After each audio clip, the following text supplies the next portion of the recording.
So finally, I am back again. I think there is a bit of a delay, and hence there is some misunderstanding. I think it's all good now. Fair enough. I got confirmation from my son. It's all good. So thanks to him for sorting out the technical issues. Uh, and here we are, back again. And we were just starting off. I'll just start off again. I think we have wasted a little bit of time here. Um, and this is how I would go about sharing with you about IntelliInvest. So most of you would know me, but for those who don't, here's a short introduction. I'm Manish. I am the co-founder of IntelliInvest. We launched it recently around Diwali, and now here we are. And this is our first podcast, or you can call it live video streaming. So hence the technical glitches. A little bit about my background. So 20 years in the investment banking domain and 16 years being in the equity market myself and investing. And this learning has evolved into what you call as IntelliInvest now. So I've seen the 2008 crash, seen the COVID times, and then I thought there should be some method to the madness. And while equity market is a really good market to invest in, uh, is there some method to the madness which we can put in place? Because you see sometimes there are a lot of glitches, a lot of um, corrections aata hai, and we get a little jolted. So how do we address that? So there are some key themes which come out. One key theme, if you look at, is the business cycle. तो हमें business cycle समझना बहुत जरूरी है. सो business cycle का मतलब है कि कौन सा सेक्टर अच्छा करने वाला है, कौन से सेक्टर का में ग्रोथ की अपॉर्चुनिटीज हैं, एंड ये व्यू अगर हम दें तो हम लोग लॉन्ग टर्म में वेल्थ क्रिएट कर सकते हैं. मैक्रो इकोनॉमिक समझना भी बहुत ज़रूरी है. अब आप देखते हैं इंटरेस्ट रेट्स बढ़ता है यूएस में, और इंडिया से एफआईज फंड विड्रॉ करना शुरू कर देते हैं. सो global market exchange rate, interest rates, these are the factors which certainly have a huge impact on the fund flows. And fund flows, अब तो रिटेल इन्वेस्टर का काफी स्ट्रांग हो गया है होल्ड, तो आपको फंड आउटफ्लो की वजह से इम्पैक्ट नहीं दिखता है मार्केट में. But there was a time when अगर 10,000 20,000 crores if you used to flow out, our Sensex and Nifty used to correct like 5 to 10%, but now you don't see that difference. And the third thing which comes to my mind is emotions बहुत attach कर लेते हैं हम लोग with certain stocks, equities, और उससे क्या होता है, थोड़ा सा बाइसेस आ जाते हैं. हम बहुत टाइम होल्ड करके रखते हैं, लॉसेस एक्यूमुलेट करते हैं, एवरेज करते हैं, बट देन लॉन्ग रन में आप ग्रो नहीं कर पाते हैं. And an important aspect, another aspect is compounding. Now compounding मतलब यह है कि आज मैं 100 रुपये इन्वेस्ट कर रहा हूँ, कल को वो 110 हो गया, and then 110 say it will grow further. That means it will grow 10% on top of it. So the compounding effect, so remaining invested for a long term has a compounding effect, and इतना huge impact होता है कि 25% year on year and a 30% year on year can generate in 10 years time double wealth में फर्क पड़ जाएगा. तो 5% CAGR और XIRR is very important. खैर मैं कुछ टर्म्स ऐसे यूज कर रहा हूँ, सिंप्लीफाई भी करेंगे, but I think for this introduction I mainly wanted to focus on IntelliInvest क्या दे रहा है and what is it for all of us. So IntelliInvest का अगर मैं बेसिक ऑफरिंग की बात करूँ तो ये बहुत AI ड्रिवन है. डोमेन एक्सपर्टीज तो है ही है, बिकॉज AI को कुछ तो आपको सिखाना ही पड़ेगा, and that domain expertise comes in. We are SEBI registered intermediary, so we have all the audit and everything in place, and we churn a lot of data, and based on these data what we do is we generate basket of stocks, and we call these investing strategies, and this is our main, if you call it, main offering as of now. अगर आपको आपकी screen पे दिख रहा होगा, मैं trending strategies दिखा रहा हूँ. अब ट्रेंडिंग स्ट्रेटजीज का मतलब क्या है कि these are basket of stocks which are there in in the app which you can subscribe to. Now subscription अगर मैं जाऊं, ऐसे एग्जांपल लेते हैं, कंजर्वेटिव मल्टी कैप करके एक स्ट्रेटजी है. अगर आप इसका रिटर्न देखेंगे तो देखिए लो रिस्क है ये. सो आप इसको 3 कैटेगरी में डिवाइड कर सकते हैं हर स्ट्रेटजी को, लो, मीडियम, हाई. ये रिस्क कैटेगराइजेशन है. रिस्क कैटेगराइजेशन अपना पता होना बहुत जरूरी है, और उसके लिए भी हमारे पास एक टूल है रिस्क प्रोफाइलिंग का। आपको अपना रिस्क प्रोफाइल पता होगा तो आपको पता है कि कौन सी स्ट्रैटेजीज आपको देखनी है। तो अगर आप मोर में जाइए, रिस्क एनालिसिस पे क्लिक करिए और क्वेश्चनर अटेम्प्ट कीजिए। मेरा 100% इक्विटी आया हुआ है, but these are the questioners which you should attempt. After that you would come to know कि आपकी इन्वेस्टमेंट क्या है, इन्वेस्टमेंट स्टाइल क्या है। Now coming back to strategy, उसके हिसाब से आपको ये पता चलेगा, ये तो हम लोग देना भी शुरू कर देंगे कि आपको कौन सी स्ट्रैटेजी आपके रिस्क प्रोफाइल से मैच करती है। ये नेक्स्ट रिलीज में ही आ रहा है, बट अभी की डेट में अगर मैं बोलूं तो अगर आपका लो रिस्क प्रोफाइल है तो ये स्ट्रैटेजीज हैं आप प्लेटफॉर्म पे। सिमिलरली मीडियम रिस्क है तो ये स्ट्रैटेजीज है। नाउ आप रिस्क को इस तरीके से समझ सकते हैं कि वॉलेटिलिटी क्या है। Volatility is the one which defines the risk. अगर आपका पोर्टफोलियो ज्यादा वॉलेटाइल है यानी ज्यादा रिस्क है उसमें associated, risk can be positive और नेगेटिव, मतलब ऊपर भी जाएगा तो ज्यादा रिस्क ज्यादा रिटर्न देता है, ऐसा है। But there can be times when low risk portfolios do well. हमारी ये आई थिंक फ्लैगशिप स्ट्रैटेजी है हाई रिस्क वाली aggressive multi cap. It has given a return of 85% in this year. हम इस थोड़े से स्ट्रैटेजी के अंदर जाते हैं और समझने की कोशिश करते हैं कि कर क्या रही है ये। सो अगर आप इसका ऊपर का टेक्स्ट पढ़ेंगे, मैं पढ़ के बताता हूँ। A well diversified 25 stocks basket of good fundamental high momentum stocks. High momentum मतलब ये कि काफी वॉलेटिलिटी हाई एंड पे है, और लेकिन फंडामेंटल भी अच्छे हैं, मोमेंटम भी है। तो इसमें हाई रिस्क तो हो गया लेकिन रिटर्न भी अच्छा है। आप इसका ग्राफ देखिए, आपको परफॉर्मेंस ग्राफ से दिखेगा कि इसमें 2-3 या 3-4 बार ऐसे होता है कि it corrects, there is corrections, and it can be little mid cap small cap heavy basket if you look at. आप इसके अंदर डिटेल्स और भी देख सकते हैं, तो कौन कौन से स्टॉक्स हैं। तो अगर आप इन स्टॉक्स को देखेंगे तो Ujjivan, NHPC, Gufic bio, and आप इसमें सॉर्ट कर सकते हैं, but this is the basket we have. Now I have already subscribe to this, so इसलिए दिख नहीं रहा है। लेकिन अगर आप बाहर आइए, मैं एक ऐसी स्ट्रैटेजी उठाऊं जो कि मैंने सब्सक्राइब नहीं की हुई हाई रिस्क बास्केट में, इसको मैं अगर सब्सक्राइब करता हूं तो मेरे से ये पूछता है कि कितना पैसा आप इन्वेस्ट करना चाहते हैं, right. Now this is a simple flow which I can explain. Invest करेंगे, आप ब्रोकर अकाउंट से लिंक करेंगे, और उसके बाद आके आपको यहाँ पे पेंडिंग ऑर्डर्स दिखने लग जाएंगे। सो दिस इज द फ्लो जो काम करता है किसी भी स्ट्रैटेजी सब्सक्रिप्शन के फ्लो में। अगर मैं बोलूँ तो आपको बास्केट दिखी स्टॉक्स की, वो आपके रिस्क प्रोफाइल के साथ मैचिंग है। आपकी एक इन्वेस्टमेंट ऑल्सो आपका बास्केट है कि आप कितना इन्वेस्ट करना चाहते हैं, so you put that money in there, and then आपके वो ब्रोकर अकाउंट में होना चाहिए, आपका ब्रोकर अकाउंट इससे लिंक्ड होना चाहिए, और उसके बाद आपके ऑर्डर्स बनना शुरू हो जाते हैं। नाउ आप कोई भी नई स्ट्रैटेजी सब्सक्राइब करेंगे तो उसका ऑर्डर्स आपके ऐसे बन के आते हैं जो कि आपको अप्रूव करने पड़ते हैं ऑन ए डेली बेसिस।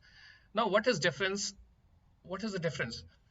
अगर आप देखें तो हमारी स्ट्रैटेजीज जो इस प्लेटफॉर्म पे है वो बहुत एक्टिवली मैनेज्ड है। मतलब ये कि behind the scene algorithms are running, there is a day and हम लोग हर स्टॉक पूरे बास्केट को डेली एनालाइज करते हैं, और उसमें से जो स्टॉक्स एग्जिट होते हैं उसकी रिप्लेसमेंट बायज आते हैं। You can invest more, we also help you time those investments, so ये सब strategies आपको platform पे मिल जाएंगी। This is one offering, and अगर मैं बोलूँ तो this is our key offering because इसने बहुत generate किया है return for our customers, and और ये बहुत optimized है मतलब इवन टू द लेवल की हमें प्रॉफिट 35% पे बुक करना चाहिए कि 40% पे बुक करना चाहिए, कितना ट्रेलिंग स्टॉप लॉस लगाना चाहिए, और वो बास्केट कैसी दिखनी चाहिए, बास्केट में मिनिमम मार्केट कैप कितना लेना चाहिए। So all those things are optimised. Now this is all backed by a lot of analytics. Now अगर मैं वापस से होम स्क्रीन पे आऊं तो ये तो हो गया हमारी स्ट्रैटेजी वाला flow, right. Now there is a holding flow also. Now holding flow का मतलब ये है कि आप अपने ब्रोकर का किसी भी डीमैट अकाउंट के साथ आपका है तो आप उससे पुल कर सकते हैं। तो अगर आप देखें तो ये कनेक्ट न्यू ब्रोकर करेंगे तो ये सारे ब्रोकर्स कनेक्टेड है हमारे साथ अभी, और we are also supporting more. अगर आप एक्सचेंज देखेंगे तो it supports a lot of brokers, but all these अगर आपका नहीं है तो you can always create these accounts. It takes hardly 1 day to create these accounts and all these are discount brokers. So कोई brokerage भी नहीं है, particularly on the delivery side, not on the trading side. So आप ऐसे account इनके साथ open कर सकते हैं, लिंक कर सकते हैं. सो this is all supported. Now आप उसकी होल्डिंग्स पुल, जैसे आप लिंक करते हैं आपकी होल्डिंग पुल होकर इधर आ जाती है. आप होल्डिंग को देखेंगे तो आपको होल्डिंग्स का पूरा डेटा दिख जाएगा कि आपकी कौन कौन सी होल्डिंग है. आप उसको एनालाइज भी कर सकते हैं. ना होल्डिंग को एनालाइज करना बहुत जरूरी है, क्योंकि आपने स्टॉक्स जो भी खरीदे ये over a period of time खरीदे and you are holding them, but have you analyse them to the way कि भाई is it still matching my risk profile, और उतना रिटर्न दे रहा है क्या जितना कि मार्केट में अवेलेबल, तो क्या करना चाहिए. And that guidance you would get from this analysis. तो अगर आप एनालिसिस पे जाएं तो देखें इस पोर्टफोलियो को मैंने एनालाइज किया, इसका रिस्क ओवरऑल हाई आया, which is fair, but high risk के हिसाब से क्या रिटर्न उस प्रोपोर्शनल था. And when we see our high risk strategy, आपको 80% तक के रिटर्न लास्ट ईयर में मिले हैं. So probably there is some scope. अब स्कोप कहां से आया? अगर मैं एसेट एलोकेशन देखूं, आप देखेंगे फाइनेंशियल सर्विसेज 17%, कैपिटल गुड्स 14%, इस तरीके से आपका स्प्लिट है. Now it is spread across all the sectors. नीचे चले जाएं तो आपको कंट्रीब्यूटर्स भी मिल जाएंगे, कौन से आपके पॉजिटिव कंट्रीब्यूटर्स हैं और कौन से आपके नेगेटिव कंट्रीब्यूटर्स हैं. तो there are lot of stocks which are contributing negatively. That means there is scope for you to align. अगर मैं इसमें matching strategy, and this is a clear view कि आपका पोर्टफोलियो का एनालिसिस जो करके आया उससे मैचिंग स्ट्रेटजीज हमारी कौन सी मिली, तो आप इनके साथ अलाइन कर सकते हैं. Now these strategies if you look at it, you have matching stocks. Conservative multi cap के साथ वो पूरा मैच हो रहा है. नाउ दिस इज बिकॉज मेरा पूरा का पूरा जो भी मैंने स्ट्रेटजी सब्सक्राइब किए वो इधर ही जाके जीरो दाम ही है.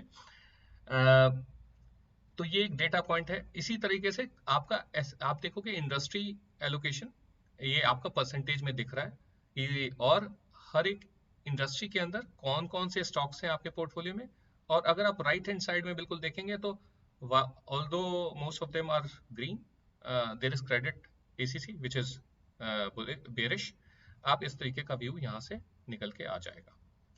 So this is a holding and this is coming in this release. So अगर आपको प्रोडक्शन में नहीं दिख रहा तो बिकॉज मेरे पास एक वर्जन आपसे ज्यादा लेटेस्ट वर्जन है.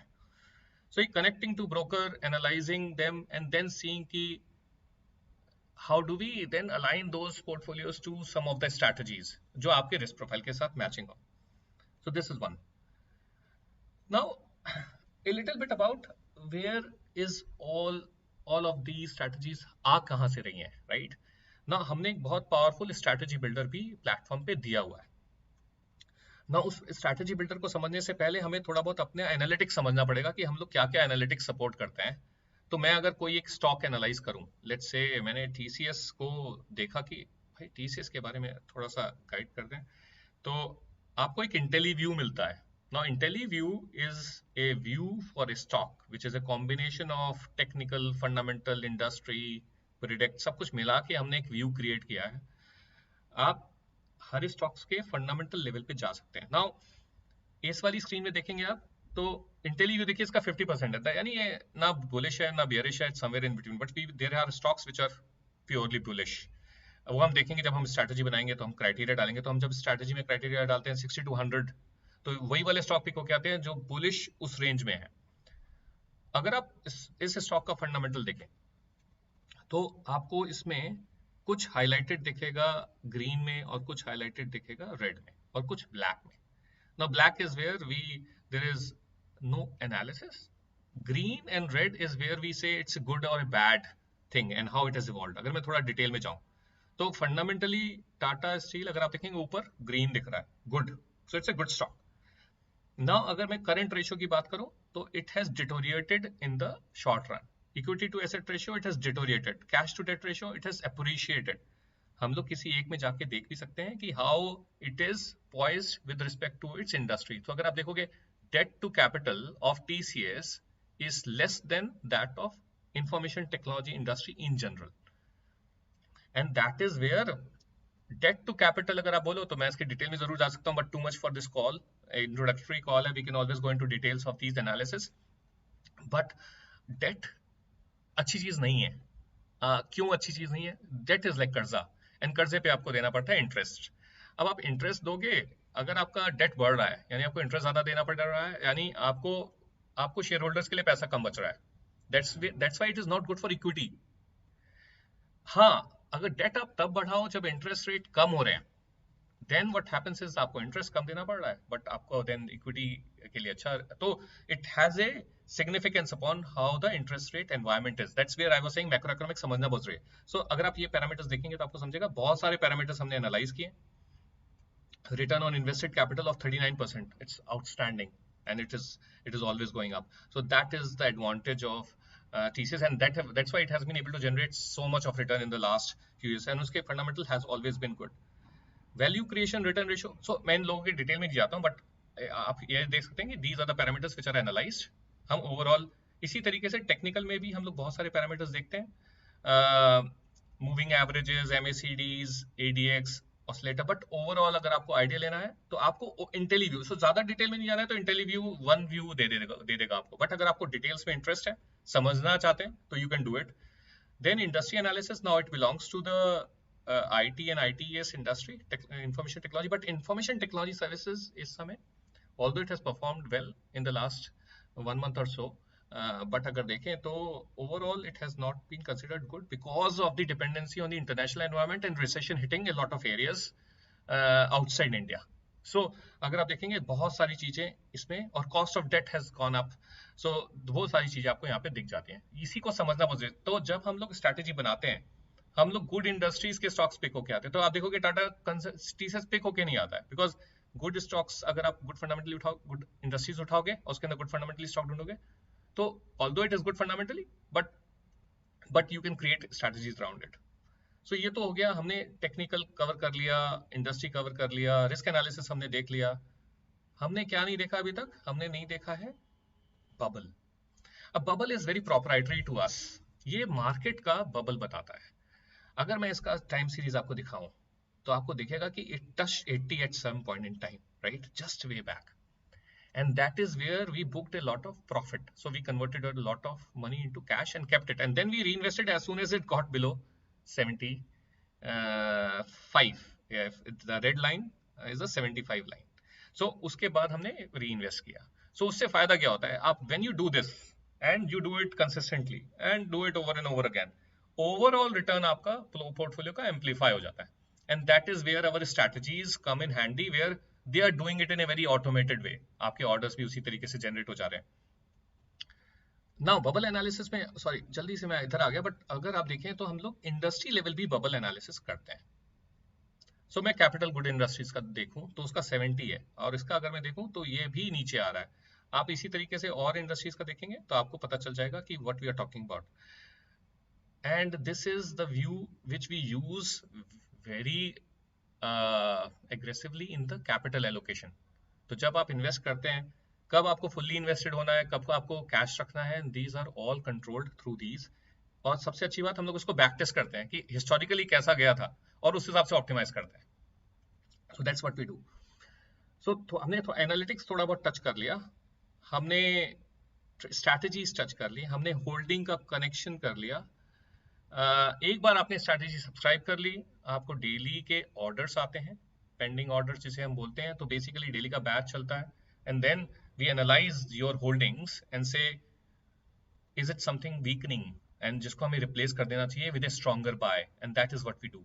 बट दैट डजंट मीन कि डेली ऑर्डर आएंगे. हाँ, इट डिपेंड्स अपॉन कौन सी स्ट्रैटेजी आपने सब्सक्राइब की है. अगर आपने लो रिस्क स्ट्रैटेजी सब्सक्राइब की है तो उसमें बहुत ज्यादा ऑर्डर्स नहीं आएंगे, लेकिन यही आपने हाई रिस्क स्ट्रैटेजी सब्सक्राइब की है तो उसमें ऑर्डर्स ज्यादा फ्रीक्वेंटली आएंगे, बिकॉज उसमें वॉलेटिलिटी बहुत ज्यादा होगी, and that's the reason. But again it's optimise, so ऐसा भी नहीं है कि बहुत ज्यादा.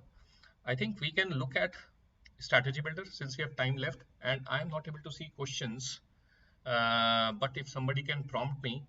Actually मैंने सारे ब्राउजर बंद कर दिए, वो जो इशू ग्लिच हुआ था, but I think I can still bring up that browser and see. But meanwhile मैं एक बार strategy builder बताता हूँ, and उसके बाद मैं browser लेके आता हूँ, and फिर हम questions लेते हैं. So let's spend another 10 minutes to understand how we can create a strategy out of this. And this is, see, there are different types of investors. कुछ लोगों को इक्विटी में एकदम नए हैं, देन मेरे लिए उनकी एडवाइस ये है कि वो कोई बास्केट पिक करें, low risk, medium risk, and you can always get in touch with us to help you find the right basket. तो आप पिक करें एंड उस पर इन्वेस्ट करें स्मॉल अमाउंट से, and then increase your understanding of the capital markets. Get used to the volatility of the market, and then you can top it up. And lot of our investors, customers have done it this way. If you look at it, this is how it has evolved, right? अगर मैं कहूँ तो अगर आपको equity market की knowledge है and decent knowledge है, then आप स्टॉक लेवल पे भी ट्रेड कर सकते हैं. बट अगेन मैं बास्केट को क्यों सजेस्ट करता हूँ, क्योंकि डाइवर्सिफिकेशन और रिस्क मैनेजमेंट बहुत इंपॉर्टेंट है.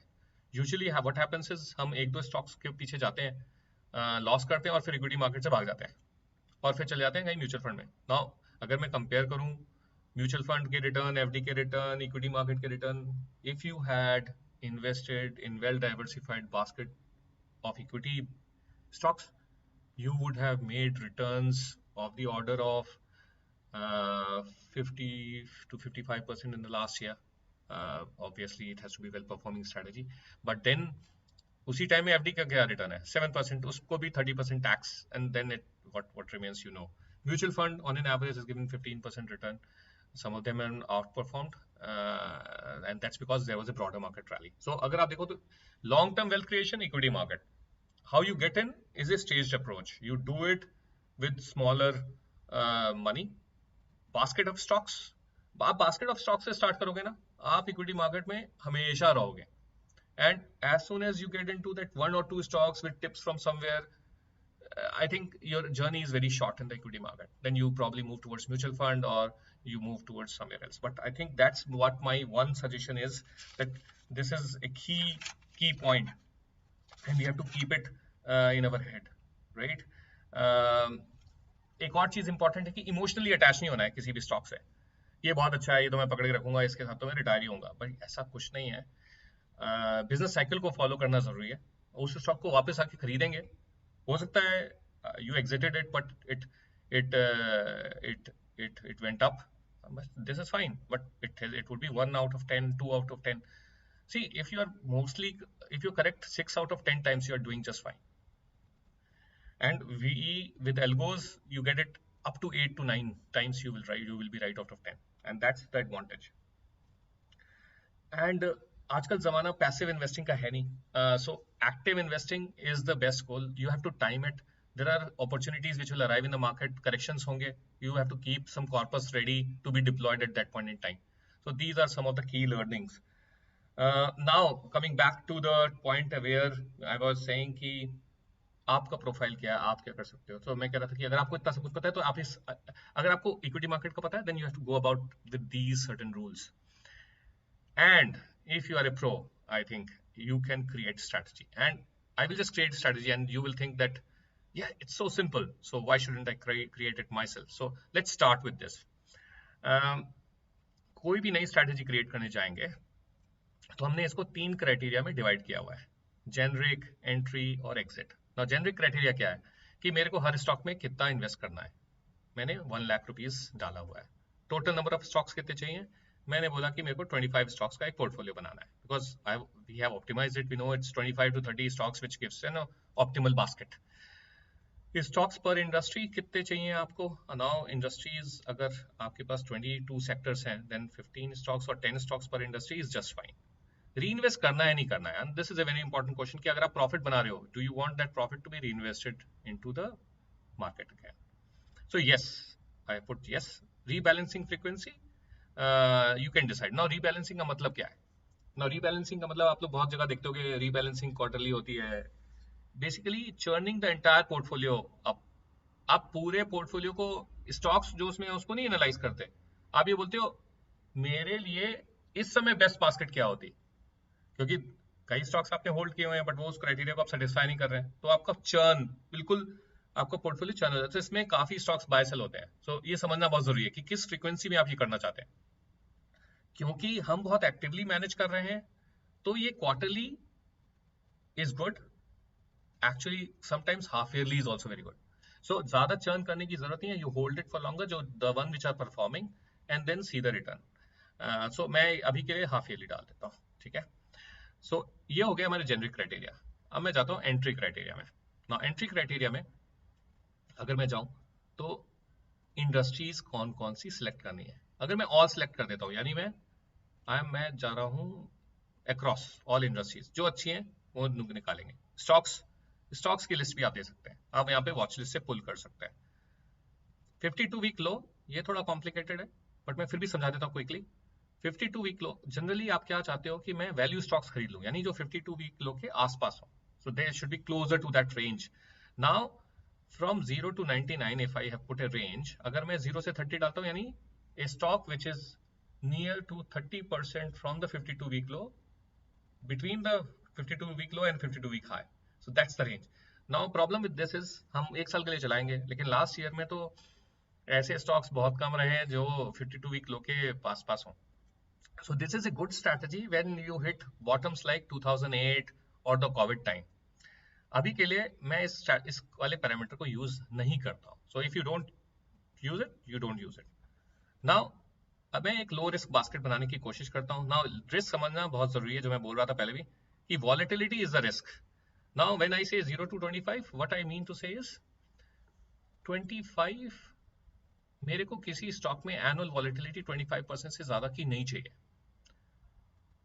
25 से 45 विल बी मीडियम रिस्क, 45 से ऊपर इज ए हाई रिस्क। अभी मैं लो रिस्क बनाने की कोशिश कर रहा हूँ, ठीक है।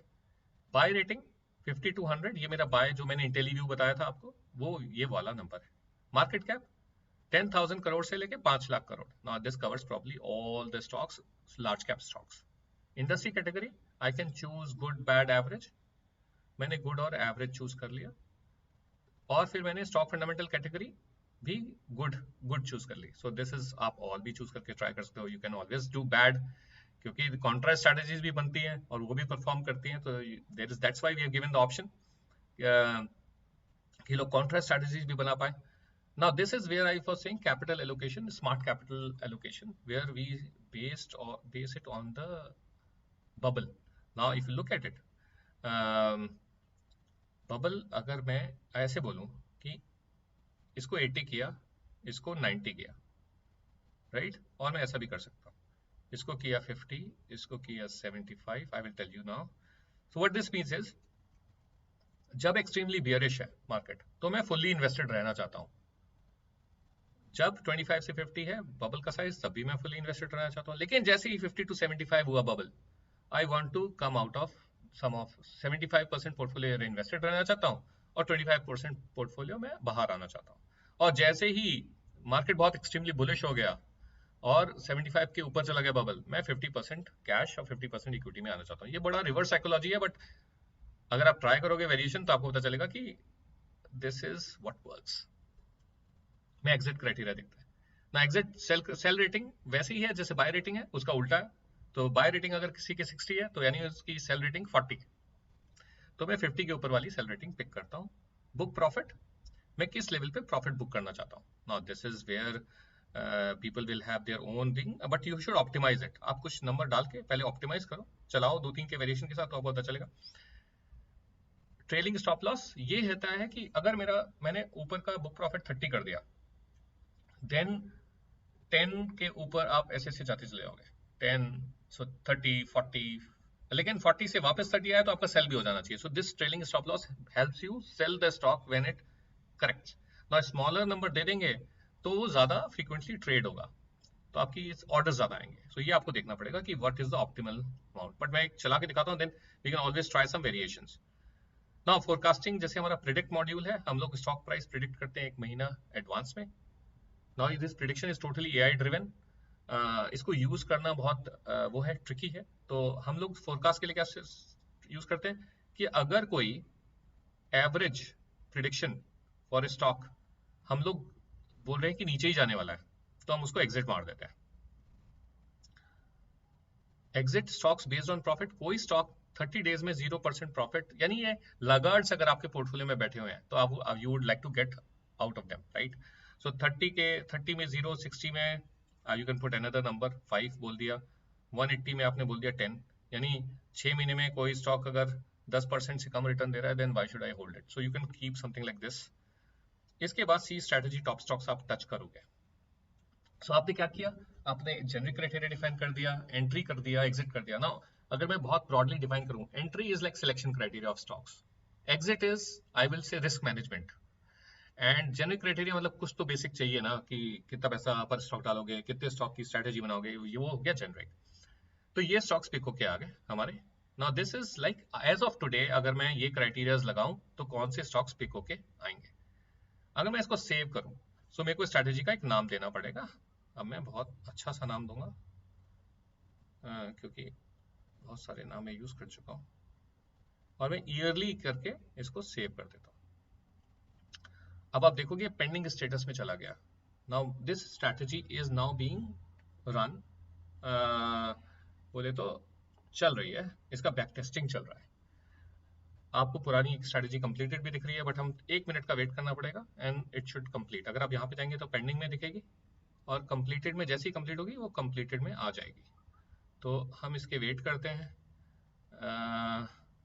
Meanwhile strategy builder is to empower you and try to help you create your own strategies based on your risk profile. आप देखो ये खत्म हो गई है, कंप्लीटेड। अगर मैं इसका व्यू डिटेल्स करता हूं तो मुझे ये पता चलता है कि इस स्ट्रैटेजी के साथ मेरा रिटर्न 35.98% का आया होता। कौन से स्टॉक्स पिक हुए होते वो दिख जाते हैं, इस समय कौन से स्टॉक्स उस पोर्टफोलियो में है वो दिख जाते हैं। हम लोग हिस्टोरिकल डेटा भी दिखाएंगे। तो अगर आप कोई भी टच कर ले नेस्ले इंडिया, तो बेसिकली 24 ऑफ फेब को हमने खरीदा 23 में 1672 पे, 7 ऑफ जुलाई को सेल कर दिया 2158 में, वापस हमने अभी फेब में 20 फेब को खरीदा है, यानी अभी कुछ दिन हुए खरीदे हुए। तो अगर मैं अभी इसका करंट प्राइस देखूं, एनालिसिस करूं, तो आप देखोगे 2581 है, और मैं अब जब खरीदा था it was 2539। So this is how you see transactions. ये सब आपका ऑटोमेटेड वे में चल गया है। Now this gives you a lot of trust कि हाँ भाई कौन से स्टॉक्स पिक हुए थे, किस प्राइस पे खरीदे, किस प्राइस पे सेल किए, and that is where your PnL is coming. इसके बाद आ जाता है go live. Now go live का मतलब ये है, आप प्राइवेट मोड में लाइव जा रहे हो, यानी अपने लिए लाइव जा रहे हो, तो आप जा सकते हो, आप उसको अपने ब्रोकर से कनेक्ट कर सकते हो और आपके ऑर्डर जनरेट होना शुरू हो जाएंगे। आपको रिस्क कैटेगरी देनी पड़ेगी, हमने लो रिस्क बनाया है। सेबी रजिस्ट्रेशन नंबर किसके लिए कंपलसरी है? अगर आप मार्केट प्लेस में पब्लिश करना चाहते हो अपनी स्ट्रैटेजी, हमारा मार्केट प्लेस, तो जो मार्केट प्लेस आपको दिख रहा था, और वहां पे हम लोग होस्ट तो पब्लिक करेंगे, तो SEBI registration number becomes mandatory. Private करके आप सेव कर देंगे, पब्लिश स्ट्रैटेजी कर देंगे, तो मैंने पब्लिश कर दिया। तो बेसिकली इसके बाद तो देखिए पेंडिंग एक्टिवेशन स्टेटस में आ गई है। एक्टिवेट जब हो जाएगी तो ये आपका लाइव हो गया, and thereafter you will start getting trades. आपको इसको अपने ब्रोकर से लिंक करके आप इसको चला सकते हो। So this is the strategy builder plus going live flow. Now we have spent 40, it is 11:44 now. Broadly मैंने cover कर लिया है, maybe conclude कर लेते हैं एक बार, and then I hope it has helped you understand what IntelliInvest is all about. I've made some notes as well. See, key pointers: 90% of the traders make losses. So trading is not what we suggest. You can do some bit of it, swing trading, वो भी अगर आप इससे कर पाओ तो इसका भी एक तरीका है। आप हाई रिस्क बनाओ पोर्टफोलियो, स्विंग ट्रेडिंग के लिए काफी यूजफुल है। आप उसमें से स्टॉक्स पिक करके कर सकते हो, पूरा का पूरा बास्केट लीजिए, and if you are doing it that way you can always do that, and you see the return, it is 88%, so it's not small. Starting with 1 or 2 stocks is deadly. Don't do it. Always do it with a basket of stocks. Diversification is the key, risk management is the key. आपको profit booking is very important. Active portfolio management is the new norm. आप वो जमाना चला गया कि खरीद के छोड़ दिया and it would generate return. ये कॉफी कैन पोर्टफोलियो और ये सब कुछ मतलब थ्योरी में अच्छा लगता है, बट आज के जमाने में with so much of volatility, active portfolio management is important. Some of the stocks which you buy might disappear. Market bubble, industry bubble, smart capital allocation, ये भी बहुत की है, हमें इसको अच्छे से यूज करना चाहिए. इंटेलीव्यू और प्रिडिक्शन के बारे में हमने बात की. और just to conclude, people ask me कि हमें how do we start, can we start now? The answer is yes, there is no tomorrow, right? So क्या डरना चाहिए with the current valuation? No, I don't think so. See, But you can always start small and then keep doing it. So regular investment is important. You should always, you always start with the basket. That's what I would just say in a summary. Can we invest more now? So somebody who's already invested, can he invest more now? So उसका answer भी yes है. उसके लिए answer yes है with a caveat कि you have to wait for that correction. So there would be corrections on the way. तो जब correction आए, जिस दिन आए, तो उसके बाद उस दिन आपके पास पैसा होना चाहिए इन्वेस्ट करने के लिए. I think that's very important for you to invest more. So investing as a SIP और investing as a event driven, हम कहते हैं event driven investing generates higher alpha, higher returns. Then questions comes around mutual fund versus FD plus stocks. I think I touched upon this while I was talking. देखिए mutual fund क्या है कि mutual fund का भी बहुत wide variety है. उसमें से कौन से में इन्वेस्ट करना है is also a thing which, लेकिन डिस्ट्रीब्यूटर्स हेल्प करते हैं, लेकिन उनका मोटिवेशन कुछ और होता है. अगर आपको एक रियल एडवाइस चाहिए तो आपको वो बास्केट, उसकी भी बास्केट चूज करनी पड़ती है. समझना पड़ेगा कौन सा एक्टिवली मैनेज्ड है, कौन सा पैसिवली मैनेज्ड है, किसमें एग्जिट लोड है, किसमें नहीं है, थीमेटिक है, क्या है, हाइब्रिड है, इक्विटी ओनली है. सो बहुत सारे पैरामीटर आ जाते हैं म्यूचुअल फंड में. बट आप लोग जो सुनते हैं चलो डाल दिया म्यूचुअल फंड में, कहीं तो गया रहा है, बट वो नहीं चाहिए. I think more active management is important. On an average अगर देखो तो mutual fund everybody holds for 13 months. So people generally एक साल से ज्यादा का है नहीं, but long term wealth growth कैसे आएगी. तो equity is the best place to grow your wealth. I think that's very important to learn. Compounding effects are seen on the equity side. FDs, it's a big no-no. The only people getting advantages from that is banks. आपसे FD लेते हैं, higher interest rate पे देते हैं, और that they are the only beneficiary, और आपको कुछ बचता नहीं है FD में. तो FD is a no-no. So we have to move towards a basket stocks and mutual fund combination in the long run.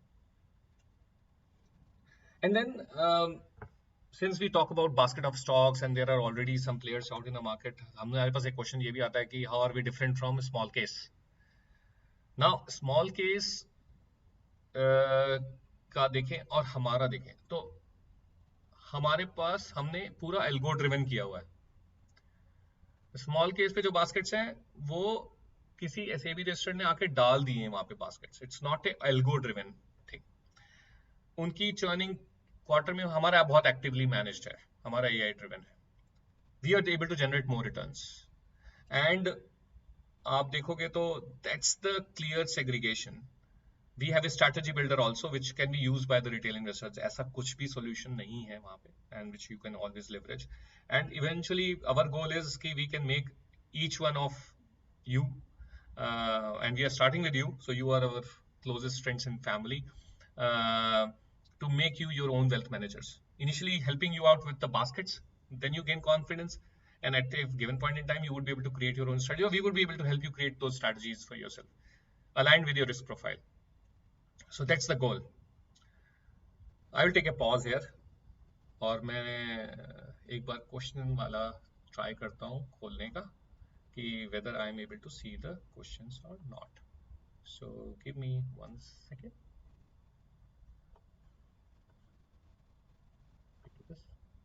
I take it here, and then